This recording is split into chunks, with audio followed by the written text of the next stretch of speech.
Chapter 26. The bright sunlight outside did nothing to warm the trio's dark thoughts. The skulls were trying to summon Vincent Du Bois' spirit, T'Challa said. That's what they're using those devil's traps for, Sheila added. Prince of Bones, Zeke said. The words of that night came back to T'Challa, and he said them aloud. I swear my life to the skulls, in this life and the next. I swear to this oath, and may I be turned to ash if I do not abide. Well, Vincent was turned to ash, all right, Zeke said. That's not funny, Sheila scolded him. Guys, T'Challa cut in. If Gemini and the Skulls want to summon Vincent Du Bois' spirit, what will they do then? I mean, what's the purpose? Maybe they think they'll give him some kind of power or something, said Zeke, for bringing him back to the world. That's what it's like in the stories. Sheila nodded. I think your stories might be right for once, Zeke. Monday came sooner than T'Challa had expected. The days were flying by, and there was still no sign of M'Baku in school. T'Challa's watch chimed. He looked down at the device on his wrist, blinking red. His heart leaped. It has to be Father. Who else could it be? He continued down the hall, but quickened his pace. He didn't want to draw attention, but he had to answer the call. Something could have happened. Something bad. He peeked into the open door of a classroom. Empty. He rushed inside and tapped the watch face with his index finger. A 3D image of his father's face appeared in the air. Father, son, his father replied. The king's face was worn, as if he hadn't been sleeping. Is everything okay? T'Challa asked. The Black Panther released a trembling breath. We were attacked 2 days ago. There were casualties, but we have held the invaders back. As I feared, it is Ulysses Claw, the man of whom I spoke. T'Challa's head spun. Attacked?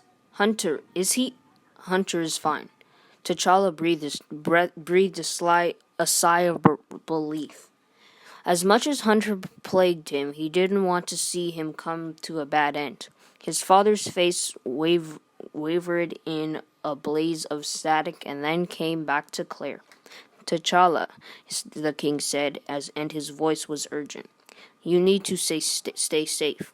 You and M'Baku must remain even more on guard now, until all of this is worked out. T'Challa looked to the closed door and then back to the hologram. Father, he started. M'Baku, T'Challa paused. I can't bother him with my troubles. He's dealing with more important things. What? His father said. What about M'Baku? He's just up to his usual antics, T'Challa said suddenly.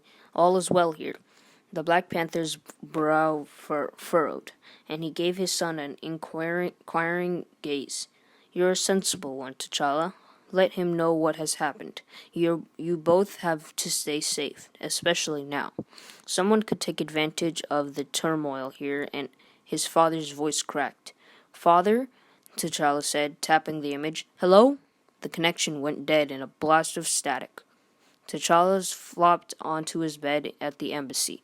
He was drained. His thoughts shifted to his father. He had to get back home. The kingdom needed him. When the fighting starts, I'll be here by my father's side, not running off to hide in America. But what could he do? The words of oath M'Baku took came back to him. Darkness falls, and he shall awaken. Swear to him, and ye shall be rewarded. Swear to whom? He wondered. Vincent Du Bois? T'Challa rose off the bed and walked to the safe. His father had given him small, unexpected gifts. Perhaps there was something hidden in the box, a token of his father's affection. Now, more than ever, he needed a reminder of home. He knelt and turned the combination, the one he came up with when he and M'Baku first arrived. He listened intensely to the tumblers clicked and then released. He reached inside and took out the black box encrusted with gemstones. It opened easily on silent hinges. The suit was on top, folded neatly. He picked it up and felt the fabric in his hands, the black material supple and soft. He set it aside and turned back to the case. He gasped. The bottom of the case was empty. His heart sped up. No, he whispered. He turned it upside down and shook it. His ring was gone. Gone. There was only one person who could have taken it. M'Baku. Yo, why M'Baku be doing that, bro?